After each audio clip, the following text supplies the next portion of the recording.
Bismillahirrahmanirrahim. Bismillahirrahmanirrahim. Assalamualaikum warahmatullahi wabarakatuh. Apa khabar adik-adik, anak-anak, tuan-tuan yang sedang mendengar rakaman original ini? Dan saya ucapkan tahniah dan terima kasih. Ya. Tahniah kerana usaha anda untuk cuba memahami dan menangani apa dia perkara-perkara yang berkaitan dengan marah. Marah, jangan marah. Ya. Dan terima kasih kerana memilih rakaman yang original ini untuk meninjau dan untuk memahami dan untuk menilai diri. Ya.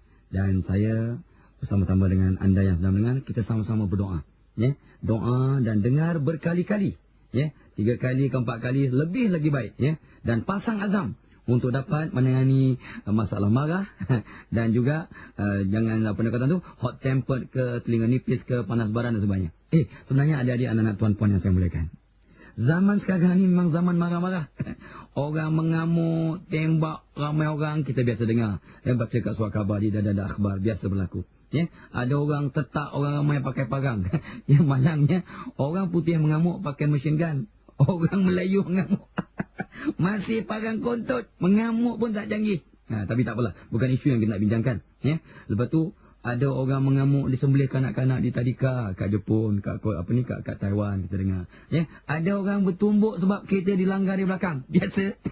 Ini kat Melaya tau, kat Malaysia. Sabah Sarawak pun masuk campur juga. Ya, kadang ada orang bertumbuk sebab aksiden. Ya, ada mak mencekik anak yang lama sangat menangis sampai tak tahan, dicekiknya anak tu hampir-hampir nak maut. Ada berlaku. Ada bapa, ini bukan di Malaysia lah. Ya, punya tension, punya marah, dia campaknya anak yang menangis tak hati-hati ke dinding. Bapa ni seorang penagih. Ya, sampai mati anak itu. Jadi ada mak dengan ayah bertumbuk. Sebab tension dan marah. Ada bapa bertumbuk dengan anak bujangnya, anak belia belasan tahunnya, ya, yang pernah jumpa saya untuk minta kaunseling. Nampak? Ya, suami isteri maki hamun antara satu dengan lain.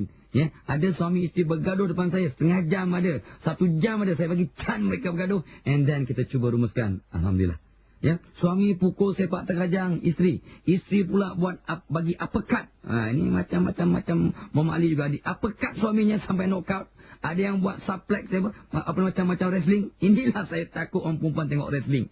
Ya, dia gunakan ilmu wrestling untuk wrestling suaminya sebab masa marah. Ini saya sebaiknya saya tak suka tengok wrestling. Kalau tidak, kena wrestling juga saya. Ya, ada yang cikgu baling pemadam kepada pelajar sampai luka kepala. Ya, ada guru ketuk kepala pelajar dengan jam dinding dan sebagainya. Jadi ini dia adik-adik, anak-anak, tuan-puan yang saya mulakan. Ini dia zaman marah-memarah ni yang cuba kita nak faham dan kita cuba dapat tangani satu persatu. Sebab marah ini boleh dikawal. Jadi, saudara pendengar yang saya mulakan, adakah mereka yang bila marah tu terlibat dengan tindakan yang ekstrim yang saya sebut tadi tu? Adakah mereka ni gila? Tak. Cuma mereka ni hilang fikiran sejenak dan tak tahu bagaimana nak kawal kemarahan mereka. Itu sebabnya kita nak bincang ni, agar tuan-puan dan saya tidak terjebak dalam isu-isu atau perkara ataupun peristiwa yang boleh merugikan semua pihak. Soalannya yang saya nak tanya anda yang sedang mendengar dan tanya diri saya juga, bilakah kali terakhir kesabaran anda tercabar dan anda meletup? Minggu lalu? Tahun lalu? Ataupun baru saat ni masa nak pasang-pasang rakaman ni kat pemain, ya, kat kereta dan mengenai susah sangat nak masuk ataupun tertendang ke ada orang meletup. Apa ni ke CD macam ni, kaset macam ni menyampah, ya, nak masuk kereta pun susah. Dia dah mengamuk. Nak dengar rakaman tentang bagaimana menangani marah. Baru nak main rakaman pun marah-marah. Kesian. Jadi bagi kita tengok, ya, adik-adik, anak-anak, tuan-puan yang saya muliakan, apakah punca-punca kita hilang pertimbangan dan jadi marah? Saya ni ikut kajian, pengamatan saya sendiri dan pengamatan orang lain dan muzakarah yang saya kendalikan dengan orang yang banyak pengalaman, ya, dengan ulama-ulama, dengan guru-guru, dengan orang tua-tua dan sebagainya. Satu, kenapa orang kena marah? Sebab diganggu oleh orang lain, ketenteramannya tergugat. Satu. Keduanya, kita kena marah sebab diejek, diperli, ya, dikutuk, dihina dan sebagainya. Ya. 2. Ketiga, kita kadang naik marah, naik darah kita bila tidak diendahkan oleh orang lain, ya. Dan kita minta tak dapat, kita panggil orang tak kisah, kita naik marah, ya. Nombor 3. Nombor 4, orang lain ambil hak kita. Kita dah ambil side nak parking, tiba-tiba ada makhluk lebih hebat, dia belajar daripada Michael Schumacher, zoom dipotong. Aduh, kalau kereta baru tak apa juga, ni kereta lama, sebenarnya dia tak takut belanggar atau apa. Allah tahun 75 punya kereta, sebenarnya berani zap. Tension tak? Maka kita pun horn. Oi, kita dah tunggu lama lah. Dia berkata, bapa awak punya ke? Dia, dia boleh tanya, bapa awak punya parking lot ke? Dia kata, engkau? Tengok. Jadi orang ambil hak kita. Macam mana kita tak marah? Kalau tak dapat kawan marah, saja je bertumbuk. Sebab nak dapat parking, parking lot. Kesian, kan kesian. Ini saya nampak ni. Ya. Kadang-kadang kita marah sebab orang cabar kebolehan kita atau kemampuan kita. Ya. Kadang-kadang kita marah sebab orang tak hormat kita. Anak ke, siapa-siapalah pekerja kita, bos kita ke, isteri atau suami masing-masing, tak hormat kita. Ya. Kadang-kadang ada juga orang, terutamanya suami-suami lelaki-lelaki macam saya yang sah kelelakian saya ni. Kita kadang-kadang fed up juga, marah juga bila diberi nasihat tanpa diminta. Ada makhluk-makhluk tertentu, kita tak minta nasihat pun dia bagi lecture kita. Macam tak tension kawan. Nampak ya, kadang-kadang kita bertunggu lumus buat kerja berpuluh-puluh sampai tak sempat makan ya. Bila kita habis kerja, orang yang kita bagi khidmat tu tak langsung beri penghargaan ya. Ni apa buat macam ni, padahal kita dah bertunggu lumus setakat mana yang kita mampu, and yet tidak dihargai, malah dikutuk dan sebagainya. Ini kadang-kadang kita rasa sangat tension dan kadang-kadang marah. Ya, kadang-kadang perasaan rendah diri yang keterlaluan, kita jadi marah. Ya, peristiwa pahit masa lampau yang kita imbau balik, yang kita kenang balik. Ya, kadang nampak aja orang yang bermisai, si gadis tu marah balik sebab tunang pertamanya ada misai tebal. Ya, sebab dia bangla, jadi dia tebal misalnya. Jadi dia nampak dia orang misai tebal, tension balik, marah balik tanpa sebab. Ini peristiwa pahit yang menghantui mindanya. Boleh juga kita marah. Ya, kadang-kadang kita marah sebab masalah kesihatan ataupun hormon yang tak seimbang. Ini contohnya orang bukan jenis saya ni, jenis yang macam orang perempuan tu lah kan. Ya, kadang hormon dia tak seimbang. Ada minggu-minggu tertentu, ya, masa-masa dalam 1 bulan tu ada hormon tak seimbang. Dia mudah marah-marah. Semalam suami geletik, ketawa-ketawa dia. Hari ni kata, apa geletik? Dia segahnya kita ni dengan ikhlas nak geletik dia untuk bergurau senda. Contohnya sebab hormon tak seimbang. Faham tak ya? Kalau tak faham juga memang belum cukup umur tu. Ya? Ataupun kadang terlampau banyak stres. Kadang-kadang orang marah ni sebab personalitinya yang panas barang dan sebagainya. Baik, kita bincang lagi nanti. Apa lagi punca-punca ya menyebabkan orang marah. Sebelum kita bincangkan bagaimana nak menangani ya sifat marah ini.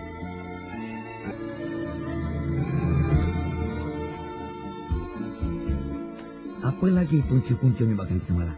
Terkadang ya, adik-adik anak-anak saudara pendengar yang saya muliakan, memanglah ada manusia yang personality ni yang panas baran. Dia memang sifatnya seolah-olah macam semula jadilah ya, atas sebab-sebab tertentu ya. Disebabkan ya mungkin cara dia dididik, suasana dia dibesarkan, mak bapak yang marah-marah, atau mak masa mengandung marah-marah kat bapak, atau marah pada sekitaran. All this ikut kajian ada bukti-bukti menunjukkan bahawa cara mana ia di masa mak mengandung ya, emosi mak, cara mana dia dibesarkan boleh mempengaruhi ya emosi ataupun level kemarahan seseorang ya, arah kemarahan seseorang. Lagi kadang-kadang memang orang tu tengah bad mood, kena usik jahanam, memang marah ya. Kadang-kadang ada orang tu sifatnya tak mau kalah, memang tak nak kalah, menyebabkan dia mudah mengamuk, mudah melenting dan sebagainya. Itu dia. Jadi ini dia ya, para pendengar yang saya muliakan, di antara beberapa jenis ya punca-punca seseorang itu boleh timbul kemarahan. Tetapi sebenarnya ini tidak lengkap. Mungkin ada punca-punca lain yang saya tak duga. Ya, kucingnya hilang, ya, angsa sebelah rumah orang bising, ya, anjing menyala, ya, waktu malam dia marah, ya, macam-macam lah, ya, kadang-kadang dia marah sebab dia sendiri yang bangun malam sebab nak terpaksa ke bilik air, marah, ya, dia marah pada dia, apalah aku nak tidur pun penuh pula bladder ni, dia marah kat diri dia, kat bladder dia, kat diri dia. Ya. So bila saya kaji ya, ialah pengalaman saya mengendalikan sesi-sesi penasihatan dan kaunseling 20 tahun lebih ni, saya dapati bahawa macam-macam jenis marah yang berlaku apabila dirangsang oleh berbagai punca-punca kemarahan. Contohnya, ada orang masa marah dia meletup. Dia marah, dia tension seminit 2 minit 3 minit, lepas tu dia cool macam tak ada apa-apa. Terutamanya lelaki. Melenting hebat marah. Lepas tu relax dia senyum. Ada juga.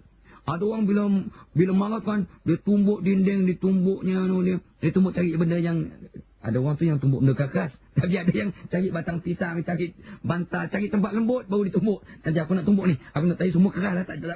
Dia tak berani nak tumbuk yang keras, dia tumbuk yang lembut. Ada juga. Ada orang bila marah senyap aja. Laki-laki kadang, perempuan pun ada juga. Bila marah senyap aja. Ada orang bila marah dia berdendam. Berminggu-minggu.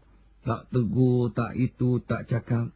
Ada pula jenis manusia ni yang bila marah dia malu-malu. Dia tunduk. Macam betul-betul malu. Tapi marah sebenarnya. Ada orang yang marah dia lama, ada yang marah sekejap. Tapi ikut kajian tuan-puan yang saya mulakan, marah kita ni paling lama 4 minit sebenarnya.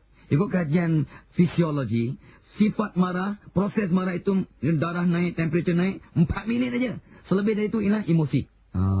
Ada orang marah cakap kasar. Ada orang marah pecah-pecah barang. Ada orang marah dia lukakan diri dia. Dia ambil pisau, dia lukakan dirinya. Perempuan ada, laki-laki pun ada. Yang saya sendiri jumpa. Ada orang marah dia menangis. Ada orang marah dia ketawa. Ada orang marah ni saya, dia menyanyi. Saya kalau marah masa muda-muda saya mesti nyanyi. Kita tak marah tu saya nyanyi lagu Ahmad Jaiz, Sharifah Aini, lagu yang top ada tu ya. Itu dia jenis-jenis marah dan manifestasi. Tapi apa yang penting ialah perasaan marah boleh dikawal dan perlu dikawal.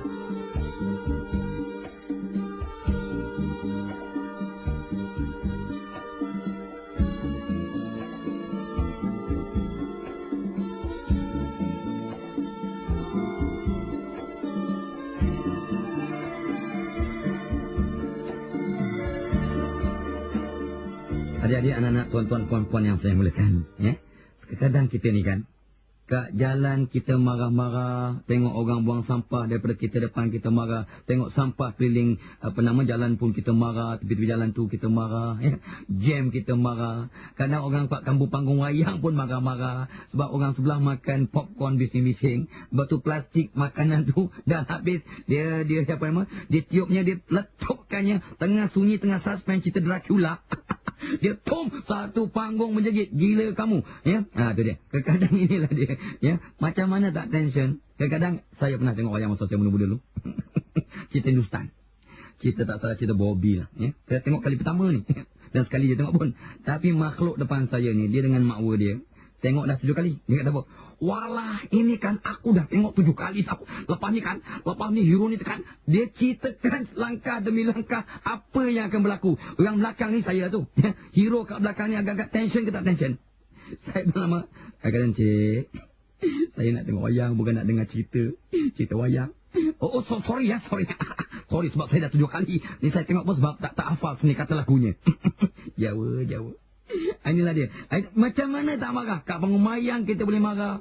Ada orang marah kat pasar raya, ya. Sebab ialah sayuran tu busuk ke, label tak jelas ke, beratur nak bayar ke. Ada orang, ya, marah kat airport, ya, delaynya, ramai orang beratur, pemeriksaan keselamatan yang ketat, ya, dan sebagainya, ya. Jadi macam-macam. Ada orang marah kat pejabat, ada orang marah masa nak beli tiket, nak tunggu taksi, ya. Ada marah sebab telefon, ya, bising sangat, SMS banyak sangat, ya, handphone kuat sangat bisingnya. Ya, ada orang tu kat bilik kecil, ya, sambil menunggu dia dapat handphone, dia cakap macam dia seorang kat bilik tu.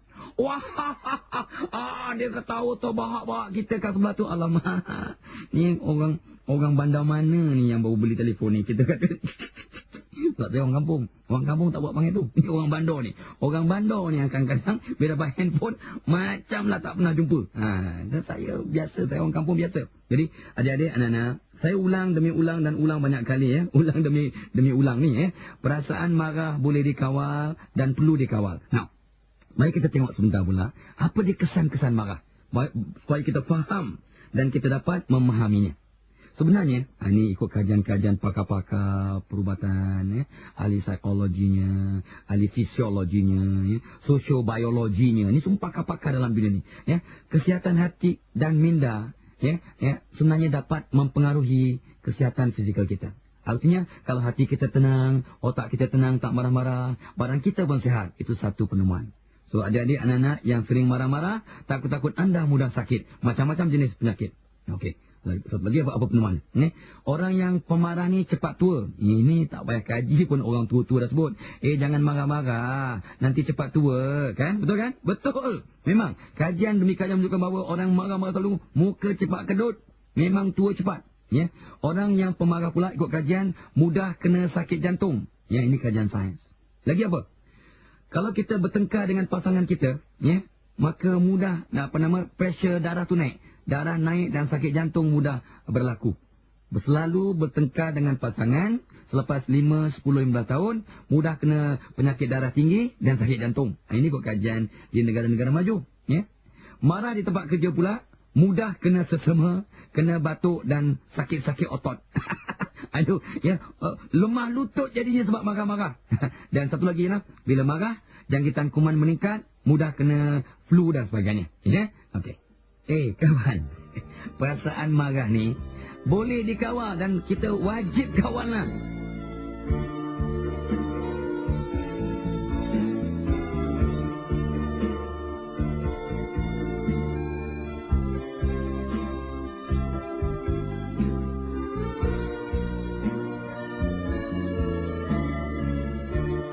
Apa lagi kesan-kesan marah pada diri kita ni? Dan ikut kajian lagi, pasangan yang sindir atau suka menghina, suka bertengkar, apatah lagi kalau berpisah. Dan pakar-pakar mengatakan bahawa ketahanan badan terhadap serangan virus, dan juga ketumbuhan, growth, ataupun tumor akan mudah berlaku. Jadi artinya kita mudah kena jangkitan virus, kena ada ketumbuhan, termasuk kanser lah. Ini ikut kajian. Lagi, orang kalau marah-marah menyebabkan tulang jadi lebih rapuh. Ini terutamanya pada orang perempuan. Ingat orang perempuan, please ini kajian saintifik. Orang yang dia punya detail tu tak payah saya cerita, saya pun bukan pakar sangat. Tapi kok kajian-kajian perubatan, orang perempuan yang sering marah-marah, dia punya tulang jadi brittle, jadi lebih rapuh. Marah juga menurunkan atau mematikan syahwat. Ingat kawan-kawan, laki-laki maupun perempuan. Marah-marah selalu, you punya syahwat turun. Faham? Kalau itu tak penting, tak tahulah. Lagi, marah merangsang tabiat buruk seperti mungkin lebih banyak merokok, untuk mereka yang minum arak, lebih banyak minum arak, penyalahgunaan dada, memandu secara bahaya dan sebagainya. Ini semua mungkin kesan-kesan sampingan kepada marah. Kan bahaya tu. Lagi, wajah cepat jadi hodoh dan tidak menarik. Sebab hati yang marah, hati yang kotor, maka wajah pun jadi hodoh. That is very, very true. Therefore, jangan marah. Lagi, sebenarnya syaitan kan, dia suka jadikan kawan orang yang marah-marah tau. Sebab marah itu api. Api itu syaitan. Syaitan itu api. Api itu marah. Marah itu api. Nampak? Nampak tak? Itu kaitannya. So, kalau orang mudah marah-marah, geng syaitan tu. Geng syaitan tu. Ingat? Lagi, kita yang cepat sangat nak marah, suka marah, pintu rezeki tertutup. Lagi, hati kita sentiasa kotor dan doa tak makbul. Nampak tu? Hidayah Tuhan tak turun. Solat tak khusyuk. Mudah hancur rumah tangga. Kasih sayang makin pudar. Nampak tu? Perkataan Jawa tu makin. Sebenarnya kasih sayang makin pudar, makin sirna. Anak-anak tergugat emosi. Mak bapak yang marah-marah, anak jadi penakut, mudah berontak, rendah diri, suka bergaduh, tidak disiplin. Nampak? Nampak punya banyaknya kesan-kesan negatif kalau mak bapak marah-marah. Persahabatan mudah tergugat dan mungkin putus. Di tempat kerja pula kalau marah-marah, boleh ribut. Boleh bergaduh dan pecah hati antara kawan-kawan sekerja dan bos dengan anak buah dan sebagainya. So, ini dia. Adik-adik, anak-anak, puan-puan yang saya mulakan. Berapa banyaknya kesan-kesan negatif tentang marah ini. Now, persoalannya ialah apa yang kita boleh buat.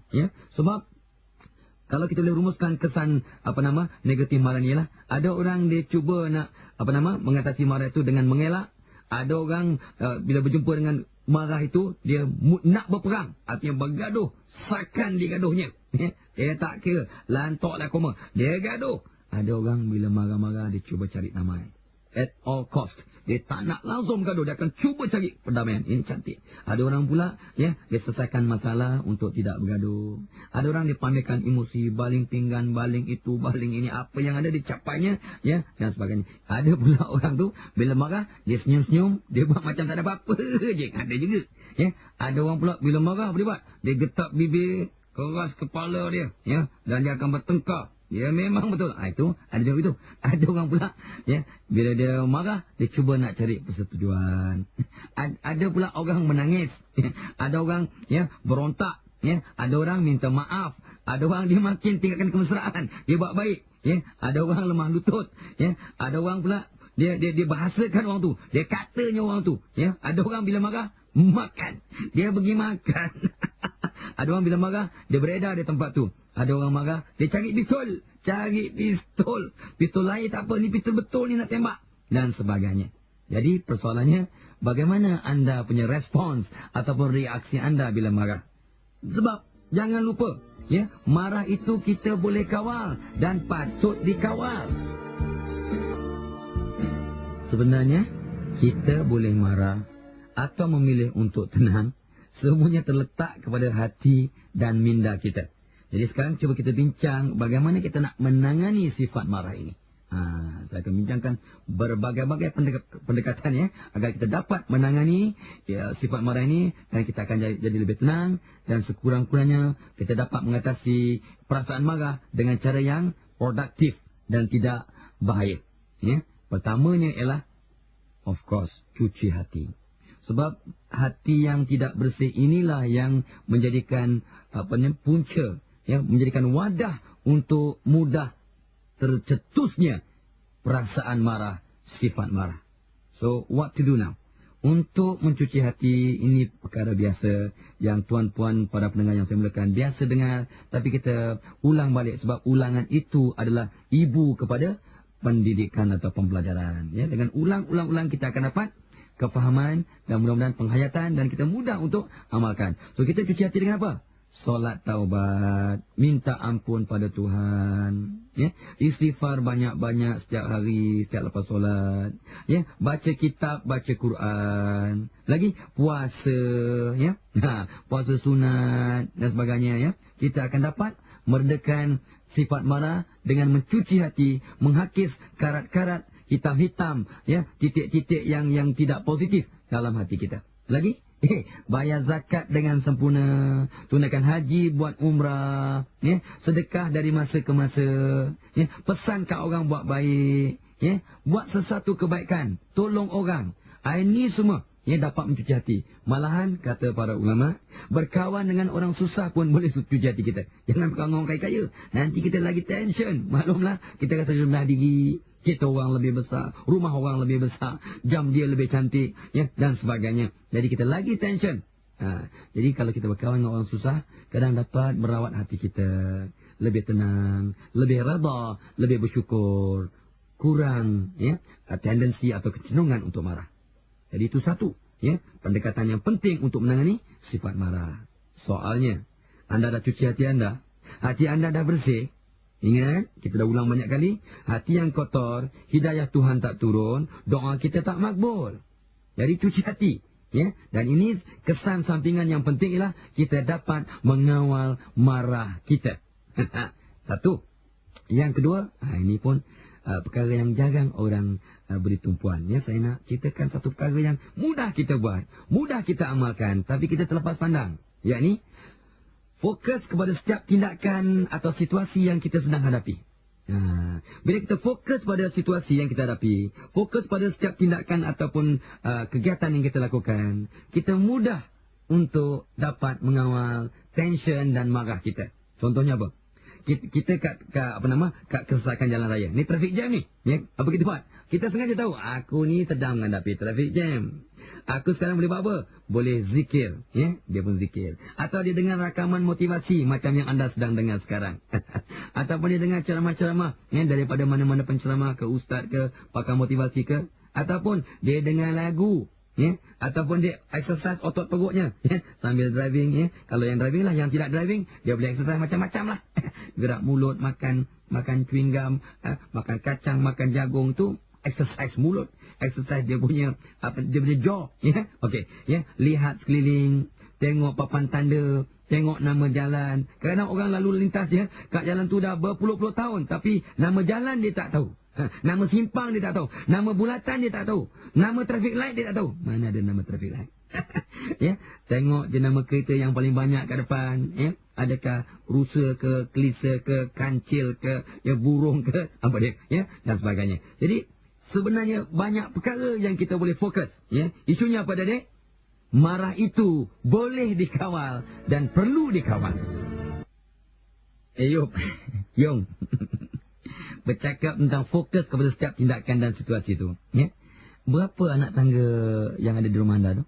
Kat rumah anda yang 2 tingkat tu kan ada tangga. Berapa anak tangga dia? Pernah bilang tak? Tengok. Kalau tak fokus, ya, dia tak akan tahu berapa anak tangganya. Makan tengah hari, tengah hari anda makan tu berapa suap? Mana ada orang kira. Itulah sebab dia tak fokus. Kalau kita jadi orang yang fokus pada apa yang kita buat, kita akan tenang tau. Kita boleh fana dalam keadaan yang stres atau tension tu. Jadi kita tak mudah marah. Berapa pokok bunga depan rumah anda tu? Apa nombor kereta jiran anda? Ingat tak? Kadang nombor kereta ingat. Warna kereta? Itu tak bercam. Nama jiran? Itu memanglah tak masuk dalam buku, ya. Jadi tenaga, ya, daripada tumpuan kita ni, kita kena konsentrasi dan tumpuan itu, tenaga yang terbentuk dapat, ya, menukar, ya, pemandu yang kita anggap kurang ajar depan kita tu menjadi seorang insan yang hebat. Sebenarnya tenaga tu akan mengubah kita punya persepsi. Dengan kita memberi tumpuan pada ceramah yang kita dengar, lagu yang kita dengar, atau lagu yang kita nyanyikan. Maklumlah, anda yang suka mendengar rakaman ni biasanya pandai menyanyi tau. So you nyanyilah lagu Jawa ke, lagu Boyan ke, lagu Orang Putih, ya. You akan dapat satu tenaga baru. Jadi apabila ada unsur-unsur yang merangsang minda anda untuk marah, anda akan mengubah, ya, persepsi ini dengan tenaga yang ada tadi. Ya, kadang-kadang, ya. Cuba fokus sekarang. Cuba fokus kepada masa kita atau mak kita ke kakak kita memotong mangga muda. Mangga muda, ni pukul 2 petang ni, ya. 2 petang, dia potong mangga lepas makan, potong mangga. Lepas tu disatkan dia punya cecah dia. Kicap, ya. Kicap dengan cili api, ya. Sikit gula sikit. Mangga muda, hijau-hijau tu. Mangga muda lah, ya. Dia potong-potong. Mangga muda dipotong. Macam, saya nampak dah kecoh Elio. Dah kecoh Elio, nampak tu. Baru saya cerita, ya, je mangga muda, awak dah kecoh Elio. Tengok, yang orang lelaki pun kecoh, orang perempuan lagi nak tengok tu. Elio banyak keluar. Lap. Tengok, artinya apa? Ya, dengan imajinasi, dengan fokus, dengan konsentrasi, tengok, tenaga yang terbentuk ialah Elio meleleh tu, nampak tak? Itu bukti bahawa bila kita konsentrate, bila kita beri tumpuan, kita dapat kawal diri kita sebenarnya.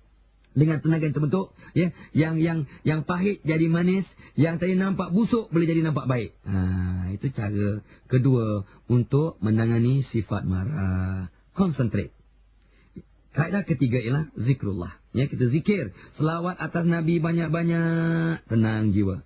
Zikir Fatimah, subhanallah, alhamdulillah, Allah Akbar, banyak-banyak kita buat, tenang jiwa, kurang marah. Ya Rahman, ya Rahman, ya Rahman, banyak-banyak, murah rezeki. Dan salah satu rezeki ialah kita mudah memaafkan orang, tak marah. Ya Latif, kita sebut banyak-banyak, apa jadi? Tenang jiwa, lembut hati, tak marah. Ya Wadud, banyak-banyak, apa jadi? Orang sayang kat kita, kita pun sayang kat orang, ya, cinta terbentuk, marah pun hilang. Ya Halim, banyak-banyak, hati kita lembut, hati kita sabar. Nampak tak? So zikrullah boleh mengawal marah kita. Buatlah. Ya, isunya apa adik-adik, anak-anak, tuan-puan yang saya muliakan?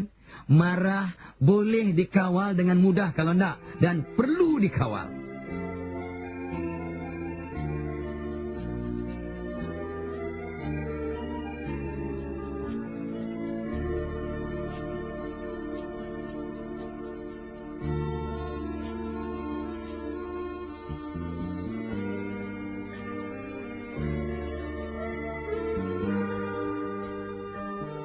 Kaedah keempat, ya, Bagaimana nak menangani marah ialah programkan semula otak kita. Yakni kalau dalam bahasa biasa yang orang pakai ialah tukar paradigma dalam minda kita. Ya. Ramai orang yang saya jumpa, yang saya cuba nak nasihat atau mereka datang minta nasihat, minta kaunseling, mereka kadang mengatakan pada saya, Tuan Haji, saya ni seorang pemarah lagi. Jadi macam mana ni nak kawan marah ni? Dan saya kata nanti dulu. Yang awak sebut tu sebenarnya satu program yang silap. Bila you sebut dalam hati you atau di mulut you, aku ni pemarah. Tuan Haji, saya ni pemarah. Kawan, aku ni memang pemarah. Jadi anda sebenarnya merangsang diri anda untuk fokus pada marah. Now, you tukar paradigma dengan aku ni bukan pemarah. Cuma di masa yang lalu, aku tak pandai atau tak kisah untuk menangani emosi aku atau menangani marah aku. Aku bukan pemarah. Cuma aku dulu yang lepas-lepas gagal mengawal sifat marah aku. Itu langkah pertama tu, nampak? Untuk memprogramkan semula kita punya otak agar kita dapat mengubah. Dan kena ingat balik. Cuba programkan semula otak dengan mengatakan bahawa ada kebaikan dalam setiap keburukan, dalam setiap malapetaka, musibah, krisis, dalam setiap ujian. Ada pula tiba-tiba level air naik, dia punya pasang surut naik, kat lautan, dah bas tempat. Apa dia punya faedah? Ada orang tension tu marah-marah tau, sebab keretanya terendam, rumahnya terendam, kasut baru beli, kasut jenis apa saya tahu, tapi RM325 99 sen punya kasut terendam kat air masin. Gila koma, marah dia. Tapi dia tak nampak dalam keburukan ada kebaikan. Fa inna ma'al usri yusra, inna ma'al usri yusra. Ya, dalam kesusahan ada kesenangan. Ini paradigma kena ubah. Ada sepotong hadis Rasulullah SAW yang berbunyi, kalau kita nak marah, kata Nabi, cari 72 sebab. Nampak tu? Nampak tu? Cari 72 sebab sebelum marah. Tapi hadis tu tak tamat. Dan Nabi sambung lagi, kalau dapat 72 sebab, cari lagi 72. Artinya, kalau benar-benar nak marah, boleh. Tapi cari 144 sebab.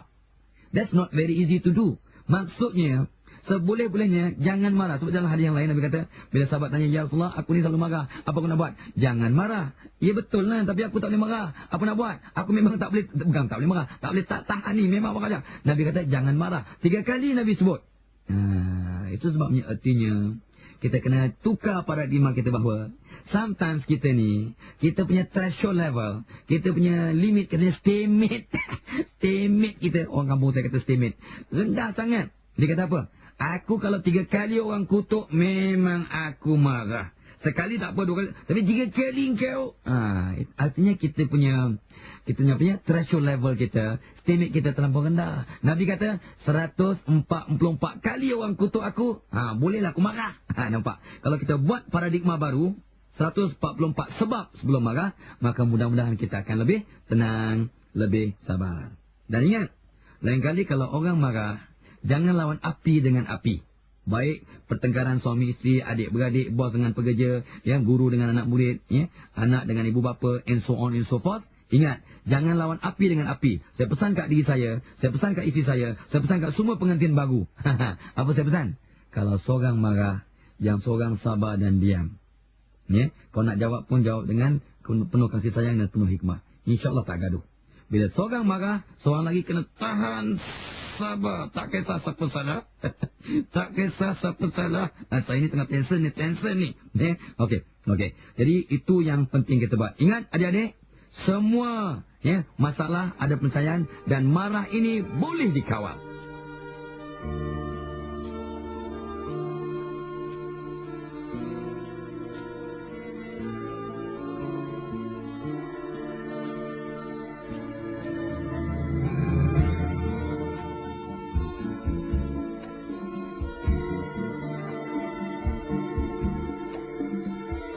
Adik-adik, anak-anak, saudara-saudari pendengar yang saya mulakan, ada lagi sepotong hadis Rasulullah SAW yang berbunyi, kalau kita tengah marah, ini makhfum kalau kita tengah marah, hindarkan situasi yang membuat kita marah. Artinya, kata Nabi, kalau kita marah waktu berdiri, kita disuruh duduk.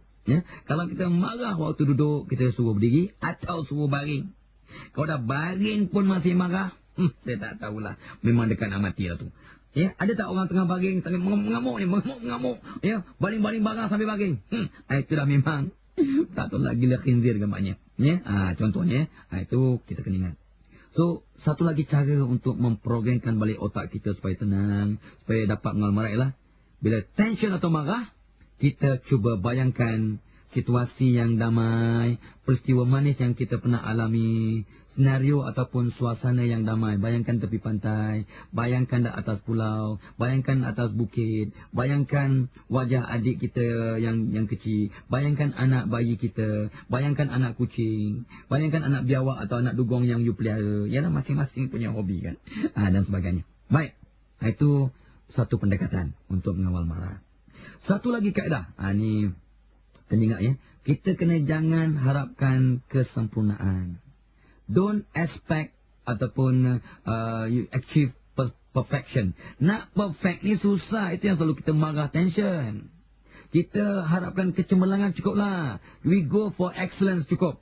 Jangan kesempurnaan. Sempurna ni everything kena tip top.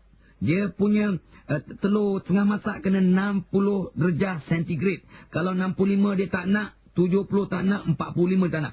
Kan susah tu. Kesian mamak kat kedai tu. Ya, kalang kabut dia pasang 3-4 termometer kat sebelah telur awak. Telur ayam tu. Bayangkan. Ini yang kadang-kadang menyebabkan orang mudah marah.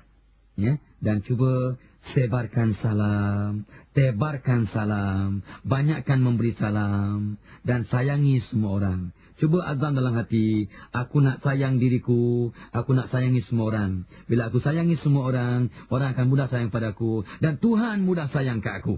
Kalau inilah paradigma baru kita, insya-Allah kita akan dapat mengawal sifat marah kita perlahan demi perlahan. Komprendi? Faham tak? Baca Spanyol. Baca Spanyol. Ya, bukan bahasa Jawa. Kan awak confuse. Okey. Yang kaedah nombor 5, nombor 5 pun boleh, nombor 6 boleh, tak kisahlah. Ya, kita boleh pecahkan hidup. Ya.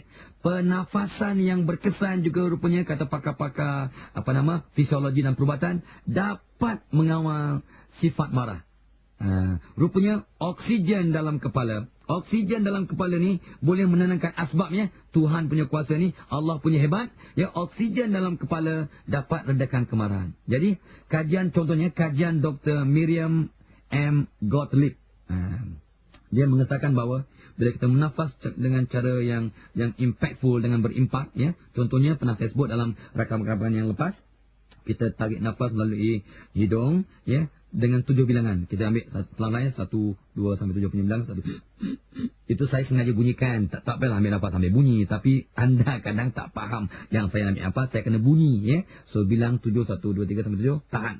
Tahan sampai 14. Nak tahan sampai 140 boleh, tapi takut biru, ya. Takut kita pula hitam, ya. Bilang sampai 14 cukup. Tahan sampai 14, anda lepaskan melalui mulut atau melalui hidung dengan 7 bilangan. 1, 2 sampai 7, lepas. Kita buat 10, 15, 20 kali, maka darah kita akan kaya dengan udara dan oksigen. Oksigen akan dibawa oleh darah ke kepala. Maka mudah-mudahan oksigen yang kaya dalam darah itu akan dapat membawa ketenangan. Hei, kawan, marah ini boleh dikawal dan perlu dikawal.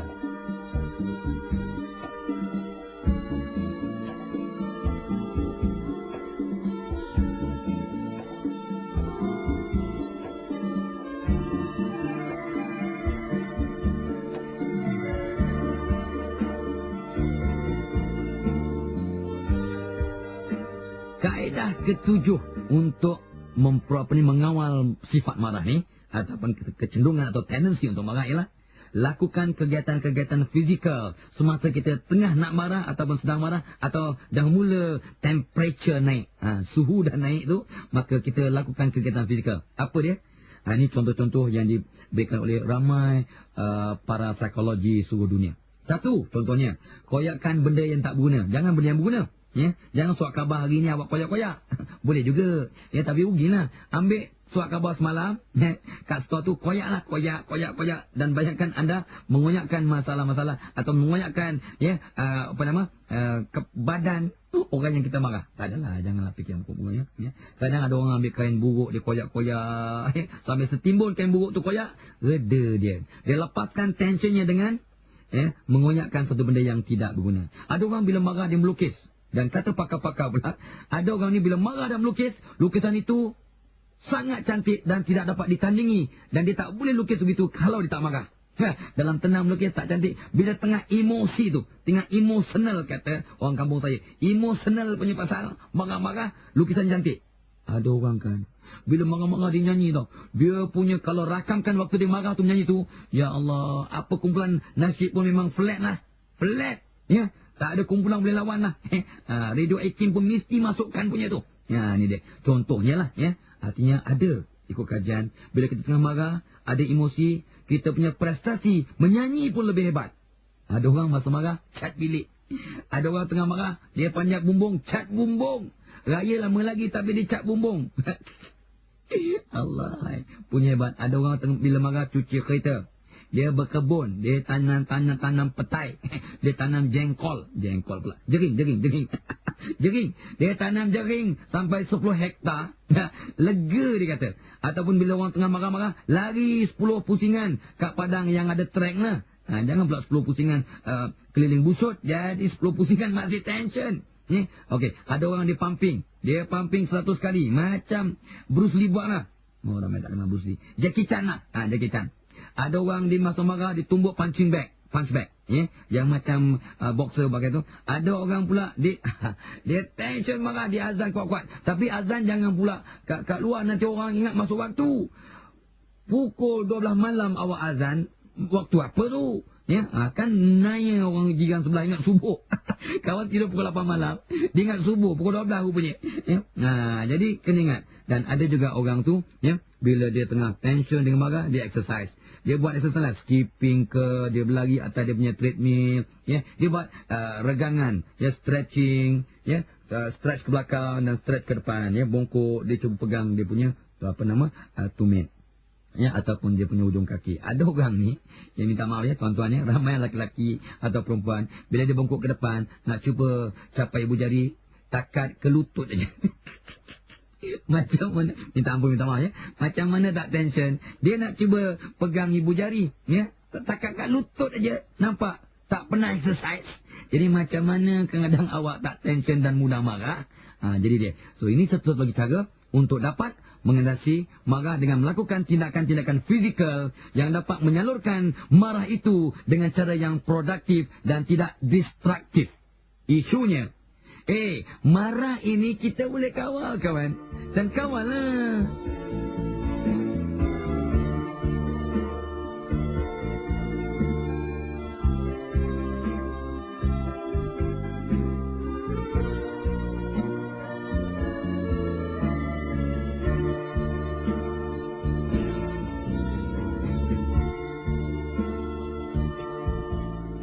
Kaedah ke-8 untuk menangani marah ini ialah dengan menjaga diet kita, ya, apa yang kita makan dan sebagainya.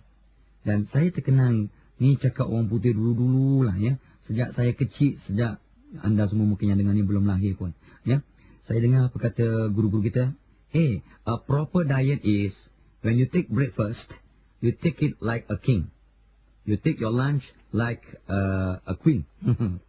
And you take your dinner like a pauper. Dalam bahasa Jawanya, kita kalau sarapan, kena sarapan macam raja. Macam raja. Yuk, sarapan macam raja. Artinya, kita kalau breakfast, kita kena makan betul-betul. Sebab kita makan malam mungkin pukul 6 petang semalam, ataupun paling 8 malam lah kata. Ni dah pukul 7 pagi, kita sarapan selepas 11, 12, 13 jam tak makan. Perut kosong. Jadi makan kena solid. Barulah sarapan, barulah kita selesa, dapat tenaga. Dan pula sarapan dengan cara yang seimbang, dengan pemakanan yang betul, sesuai. Ya, ada buah-buahannya waktu pagi, ada jusnya mungkin, ya, dan sebagainya. Ya, so sarapan macam raja. Itu baru betul. Tapi ramai geng-geng saya yang kadang tension ni, apa dia kata?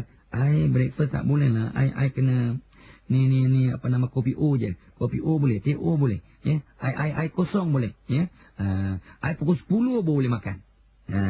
Ini pada saya satu paradigma yang tak betul, satu amalan yang tak betul, kena ubah langkah demi langkah. Sarapan kena cara betul. Barulah kita ada energi, ada tenaga, ada ketenangan jiwa untuk dapat buat kerja dengan betul. Ya, pukul 10 tak payah makan apa-apa pun tak apa. Minum aja cukup, minum air masak banyak, air suam banyak-banyak ya. Itu yang bagus. Ya, nampak? So ingat ya, diet means sarapannya betul, makan tengah harinya jangan berat sangat. Ya, makan tengah hari ni ala kadar. Dan kata pakar-pakar, untuk dapat diet yang sempurna sebagai asbab untuk mengawal tension dan kemarahan kita, ya, ialah banyak makan sayur-sayur. Dan kalau boleh sayur ini dalam keadaan yang fresh, segar, mentah. Makan timun, makan ulam-ulam, makan salad, ya, makan rojak, sengkuang, ya, makan apa-apalah yang boleh diambil secara mentah, secara segar. Dan makanan ataupun diet yang baik untuk mengawal sifat marah ialah 50% hingga 70% makanan segar. Ya. Beras yang belum jadi nasi, ini merepek lah. Takkanlah makan beras. Gila komen. Ya. Janganlah tu. Ya. Artinya ya, makan yang tidak dimasak. Itu sebenarnya ada orang Jepun makan dia punya ikan mentah, orang orang Sarawak umai yang segar, ya, cuma dia ditaruh limau aja 1 jam. Saya pun boleh juga makan umai tu, ya. Ini dia.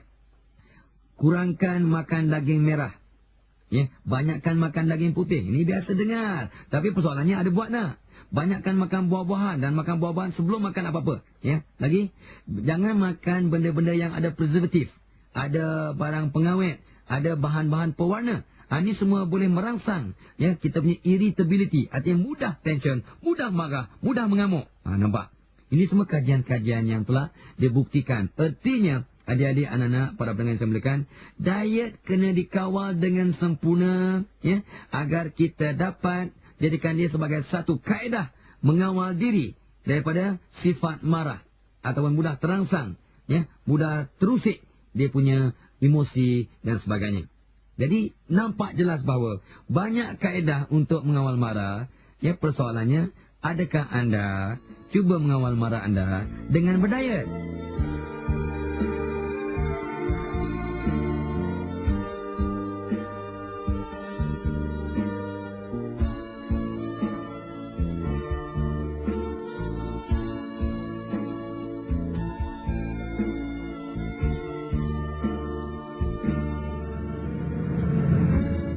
Sebenarnya, para pendengar yang saya muliakan, marah itu ibarat api.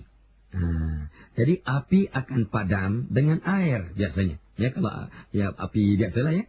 Kalau api sebabkan elektrik itu lain cerita lah. Jadi kena ada alat pemadam yang special. Jadi kaedah ke-9 untuk mengawal sifat marah ialah dengan menggunakan air. Contohnya, bila marah atau nak marah, ya, dah mula tension dah naik, temperature dah mula naik tu, maka ambil wuduk. Kalau orang Islam, ambil wuduk, ambil air sembahyang. Ya, kalau ada kena situasinya, ada tempatnya, mandi. Sebenarnya banyak pejabat-pejabat, ya, di negara kita ni ada tempat mandi. So mandi. Ni kalau mandi waktu kat pejabat tu memang dah marah sangat tu. Mandi. Ya, bila kita tengah marah, temperature naik tu, mandi sejuk. Memang sejuklah hati kita, insya-Allah. Mandi. Lepas tu minum air lah, minum air masak. Jangan minum air panas pula. Minum air masak, minum air suam, minum air jarang, dan sebagainya. Lagi, ada pula orang ni, ya, kalau yang tengah tension dan sebagainya tu, dia boleh cuba mandi, ya, dengan mandi wangian, ya, mandi yang ada perfume, ada minyak wangi, ya, mandi beruap dengan minyak wangi. Ini pun juga satu terapi untuk mengurangkan marah. Ada pula makhluk yang kena mandi dengan 7 bunga, 7 warna, 7 bau. Mandi 7 bunga.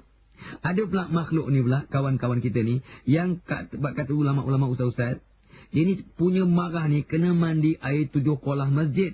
Kolah yang masih digunakan untuk ambil wuduk. 7 kolah masjid. Ya, tapi saya belum pernah dengar lah ada orang kata kena mandi air dari 7 longkang. Itu belum pernah saya dengar lagi lah. Tapi mana tahu, kalaulah inilah kaedahnya untuk menahan ataupun mengekang kemarahan. Tapi saya yakinlah, ya, semua penawar atau ubat untuk mengawal sesuatu situasi masalah atau penyakit, mestinya benda-benda yang baik. Sebab Allah sangat pengasih, sangat penyayang, tidak pernah menzalimi hamba-Nya. So tengok, Ada pula orang kata air zam-zam lah. Air zam-zam. Air zam-zam tu kalau kita minum, insya-Allah kita akan sejuk, tenang dan kurang marah. Ini masih air juga. Ya. Ada juga orang kata, cuba kau ambil air yang didoakan. Ya. Doa apa? Alah, kalau susah-susah sangat, ambil baca Fatihah aja. Baca Fatihah 3 kali ke 7 kali, hembuskan air tu, ya, minumkan orang tu. Sapu kat mukanya, ya, ataupun ambil air 1 beldi, baca Fatihah 7 kali, ya, siram kat orang tengah marah tu, ya. Mungkin, ya, tidak mustahil. Ini sebagai asbab untuk mengawal sifat marah ataupun keadaan marah yang sedang berkobar-kobar, sedang menyala-nyala kemarahannya. Persoalannya ialah, marah itu api, ya, syaitan itu api, ya, syaitan itu dibawa oleh api. Jadi kita kena lawan api itu dengan air. Jadi berbagai-bagai cara, ya, air yang telah saya sampaikan tadi sebagai contoh-contoh, ya, untuk kita amalkan. Dan jangan lupa, adik-adik, anak-anak, tuan-tuan, para pendengar yang muliakan, marah itu kita boleh kawal, insya-Allah. Dan kitalah yang harus dan wajib mengawalnya. So why not kita kawal marah kita?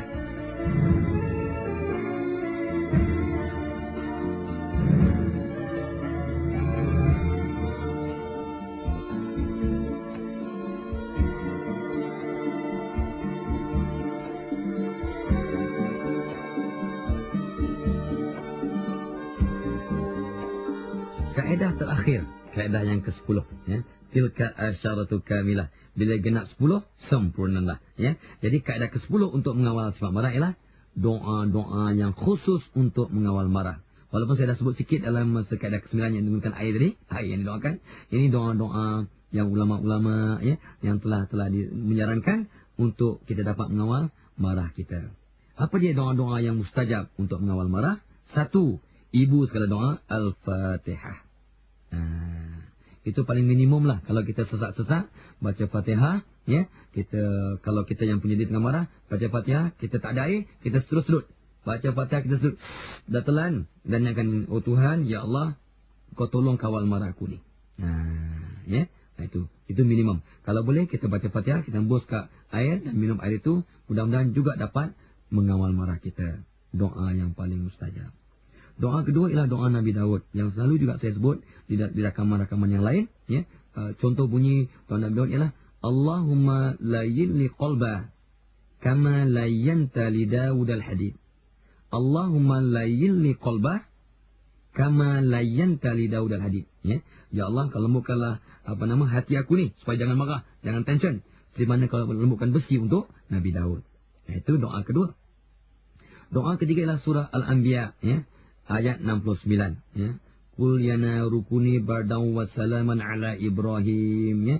Ini asbab doa inilah. Maka api yang membakar Nabi Ibrahim pun terasa sejuk. Jadi dengan doa ini mudah-mudahan marah kita jadi sejuk. Surah Al-Anbiya ayat 69. Apa lagi? Surah Al-Hashr ayat 21 hingga 23. Law anzalna sampai habis ayat ini. Ini bagus untuk memecahkan kebuntuan, memecahkan kemarahan dan sebagainya. Lagi surah Al-Asyura ayat 19. Itu pun dapat membantu, ya, asbab untuk mengawal marah. Lagi doa yang selalu kita baca, Ayatul Kursi. Ini kata ulama-ulama, doa untuk menghalau setan yang menyebabkan kita mudah marah. Ayatul Kursi baca ganjil lah, sekali, 3 kali, 7 kali dan sebagainya, ya. Lagi ayat 1000 dinar. Nampak? Kita baca. Ataupun yang akhir sekali kita sebut Ya Latif banyak kali. Ini semua kaedah-kaedah zikir dan doa-doa untuk dapat mengawal, ya, kemarahan kita. Ingat, untuk awet muda, untuk ayu jelita, untuk sehat, untuk disayangi, untuk produktif, untuk murah rezeki, untuk murah kawan, ramai kawan, dan untuk bahagia dunia dan akhirat. Tolong kawal marah anda, ya, untuk bahagia dunia dan akhirat. Jadi itu dia pesanan dan saranan. Mudah-mudahan kita sama-sama dapat manfaat. Salam sayang, salam ceria dan kawal marah anda. Wabillahi taufiq wal hidayah. Wassalamualaikum warahmatullahi wabarakatuh.